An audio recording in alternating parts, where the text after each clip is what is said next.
બપોરના 2 વાગી જતા ને ભાઈ સવારે મેચ રાખી હતી ને પછી તો મેચ પતાવીને ગયા ઓર્ડરમાં. જય શ્રી કૃષ્ણ બધા જ મિત્રો. તો આપણું ગુડ મોર્નિંગ થઈ ગયું હતું ને લાગી જતા અમારા કામ ઉપર. વ્હીલમાં કટિંગ કરવાનું હતું એટલે બાપુ નતા એટલે ઉપાડી લીધું હતું આપણે હાથે કામ. मतलब वो अलग ही लेवल का बंदा था. જેમ તેમ કરીને આપણું કામ પતાવી નીકળી જાય ઘર સાહેબ. હા વેલો કહેવાનો છે જેને ખબર હોય જરા કોમેન્ટ કરતા આવજો. પછી તો બપોરના 2 વાગી જતા નીકળી જતા મેચ રમવા. અમારે અલગ અલગ ખેરીમાંથી ખેલાડીઓ આવે એટલે ખેલાડીઓની વાટ જોવી પડે. 2200 વાળી મેચ મઠિયાવારે રાખી હતી એટલે આ વખતે આવવાની હતી મજા. પછી તો ટોસ જીતી ગયા હતા લઈ લીધો હતો. 10 ઓવર પૂરી થઈ ગઈ હતી ને કર્યા હતા 94 રન. मतलब वो अलग ही लेवल का बंदा था.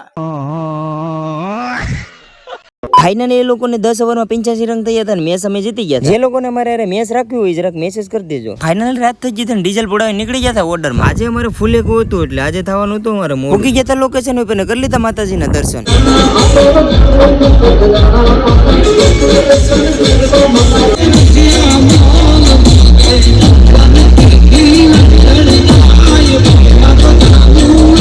આજના માટે એટલું છે. તો વિડીયોમાં ન હોય તો લાઈક ફોલો કરતા આવજો. જય શ્રી રામ.